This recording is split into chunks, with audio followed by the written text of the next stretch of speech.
E hoje eu recebo aqui no estúdio o cirurgião Nelson Neto, que foi capa da última edição da Viver Bem Revista e é um dos nomes mais expressivos quando se fala em cirurgia bariátrica, não só aqui no estado, mas no país inteiro. É uma honra, doutor Nelson, recebê-lo aqui para uma entrevista. Eu que agradeço. Muito obrigado. Doutor Nelson, eu falei um nome expressivo no país inteiro, porque o senhor viaja o país inteiro, né? Isso, operando e ensinando técnicas para outros cirurgiões. Como é que começou essa história? Começou há alguns anos atrás, quando nós iniciamos a cirurgia de obesidade por videolaparoscopia aqui no Rio Grande do Norte. Nós somos um dos estados pioneiros no Brasil e de repente a gente estava operando e achando para nós uma coisa normal e começava a vir caravanas de cirurgiões da Paraíba, do Ceará, do Maranhão, de Brasília, de São Paulo, vinham nos ver operar, né? Até porque nós somos a primeira equipe a fazer a cirurgia de obesidade por vídeo exatamente igual ela era feita aberta. Algumas equipes já faziam a cirurgia de obesidade por vídeo, mas faziam com adaptações na técnica para transformar aquela técnica aberta, aquela técnica por vídeo, um pouco mais factível, mas não era exatamente igual a que estava escrita no livro. Então nós somos uma das primeiras, acho que é das primeiras do Brasil, do mundo até, a fazer a cirurgia de obesidade por vídeo exatamente igual se fazia na cirurgia aberta.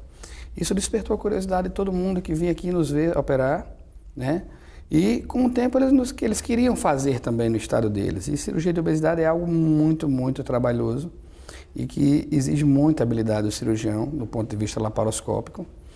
Então, eu já jovem, com 30 anos de idade, eu já ia a algumas cidades ajudar colegas com 60, com 55, alguém que era assim a estrela da cidade do ponto de vista cirúrgico e chegava de repente para receber um cara bem mais jovem para ajudá-lo. Então, eu ia lá e pegava na mão do colega, literalmente, e dizia, olha, esse ponto aqui pode ficar melhor, essa parte que você está fazendo, ela pode ficar melhor dessa outra forma, deixa eu te mostrar um jeitinho diferente de fazer, e assim a gente foi adquirindo amizades e foram se formando parcerias com colegas que assim, eles ficavam maravilhados com o fato de, eles nunca tinham feito obesidade por vídeo, começavam a nos requerer para ajudá-los a iniciar novos casos, e de repente quando a gente fazia uma avaliação, a pessoa já estava com 200, 300 casos, sem complicações. Já foi para que lugares do Brasil? Vou a Minas Gerais e vou a João Pessoa regularmente, trabalho em Natal, e já estive operando regularmente em Maceió, na Santa Casa de Misericórdia de Maceió. Iniciei a primeira equipe de obesidade por vídeo do Distrito Federal. Estive ensinando colegas em Ribeirão, em Recife, em Fortaleza, em Goiás. Doutor Nelson, agora o que é que muda com a videolaparoscopia? Claro que tem o corte, né, na cirurgia tradicional, mas para o paciente, recuperação, os resultados da cirurgia são melhores? O grande avanço da cirurgia nos últimos anos foi a saída da cirurgia aberta para laparoscopia. Isso permite que o cirurgião acesse a cavidade abdominal e faça uma cirurgia sem ter que ver com os olhos e sem ter que enfiar a mão para pegar nos órgãos. Então eu não preciso fazer uma grande incisão para iluminar lá dentro com uma grande fonte de luz, nem preciso meter minha mão lá dentro. E olha que minha mão nem é tão grande. Mas eu deixo de ter que fazer uma incisão de 20 centímetros para fazer incisões pequenas, de 5 milímetros ou de 1 centímetro, dependendo de cada caso. E eu consigo fazer uma cirurgia onde eu ponho uma câmera, uma fonte de luz e pinças muito finas e consigo fazer exatamente a mesma cirurgia do que eu fazia aberta.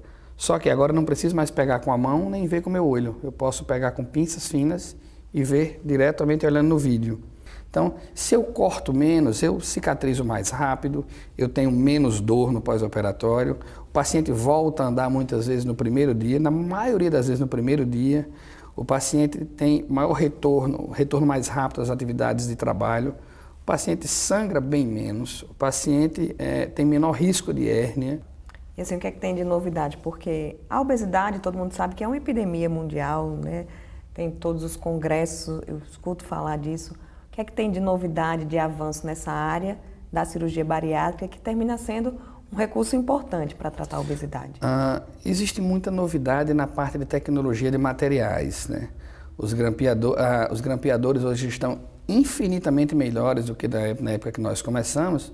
O nosso grampeador cirúrgico, ele é um instrumento que, ele, ao mesmo tempo que ele grampeia, ele tem uma lâmina que separa a estrutura no meio. Então, ele corta o estômago, corta o intestino, corta qualquer coisa que você põe no meio e as duas partes já caem lacradas. Antigamente isso ficava lacrado com 2 linhas de grampos. Hoje nós temos grampeadores que ficam lacrados com 3 linhas de grampos. Nós temos grampeadores hoje que ficam lacrados e o grampeador ele tem um disparo elétrico. Então nós temos hoje aparelhos de energia ultrassônica que permitem que você faça cirurgias bem mais elaboradas, com risco de sangramento muito menor. Nós temos aparelhos de vídeo basta dizer que o vídeo, que nós trabalhávamos com um vídeo de 400 linhas, hoje nós temos um vídeo Full HD, então tudo mudou. Doutor Nelson, agora muita gente que está assistindo aí o programa deve estar se perguntando o que é necessário para fazer, quais são as indicações, qual o primeiro passo para quem está em casa, sofre com obesidade e acha que pode ser um candidato à cirurgia bariátrica. O que é que essa pessoa deve fazer? O primeiro passo é ter vontade de mudar. Não espere que a cirurgia vá mudar a sua vida. E baseado nisso, você vai ver que nível de obesidade você tem. Existe uma conta muito simples, que é calcular o seu índice de massa corporal. Qualquer pessoa que colocar no Google vai ver isso. Cálculo do índice de massa corporal é pegar a sua altura em quilos e dividir pelo seu peso em quilos, e dividir pela sua altura em metros, e dividir novamente pela sua altura em metros. Então você vai ter a quantidade de quilos por metro quadrado que você tem. Então, qualquer pessoa que tenha acima de 40 quilos por metro quadrado, independente dela ter ou não qualquer tipo de doença, mesmo que não tenha absolutamente nada, só obesidade, essa pessoa já deve ser operada, ou já pode ser operada, como eu prefiro usar o verbo poder. E se a pessoa é um pouco menos obesa, já tem 35 quilos por metro quadrado e quer operar, essa pessoa pode ser operada também, desde que ela já tenha alguma outra doença que esteja sendo agravada pela obesidade, exemplo de diabetes, pressão alta, problemas articulares. Tem uma indicação agora na nossa Sociedade Brasileira de Cirurgia Bariátrica e Metabólica, que é o paciente que tem obesidade grau 1, ele só tem entre 30 e 35 quilos por metro quadrado. Desde que ele tenha algum tipo de doença que seja considerada grave e com intratabilidade clínica pelo seu médico assistente, ele também pode ser operado. E como é que é esse preparo com a equipe multidisciplinar? Começa desde antes da cirurgia. Todos os pacientes, quando querem ser operados, primeiro eles têm que decidir que querem mudar o estilo de vida. Querem mudar, quero.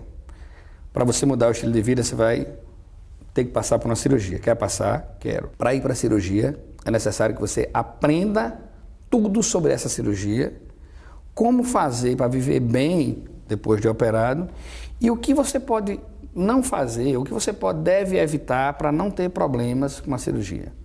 Além de todo um check-up corporal, de pneumologista, de cardio, de endócrino. Então, assim, a gente tem todo um trabalho na nossa clínica, antes do paciente operar, com psicólogo, com endócrino, fisioterapeuta, psicólogo, cardiologista, nutricionista, enfim, somos 11 pessoas trabalhando para que cada cirurgia aconteça.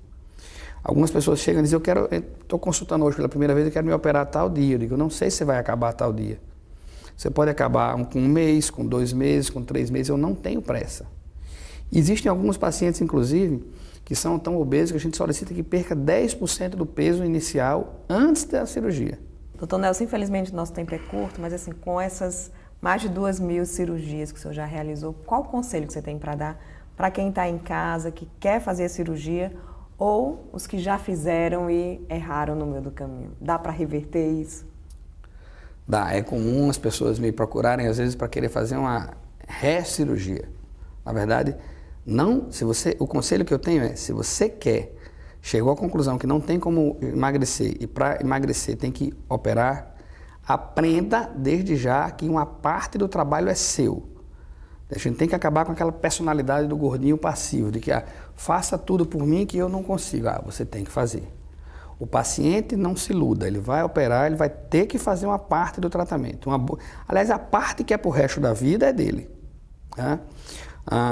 Não venha operar, não queira operar se você não está afim de fazer atividade física, se você não está afim de beber no máximo uma vez na semana, se você não está afim de parar de comer doce todos os dias, porque você vai operar, vai voltar a engordar, e depois acaba culpando o cirurgião, culpando a cirurgia, para dizer que a cirurgia não fez o que deveria fazer, quando na verdade nós avisamos a todos.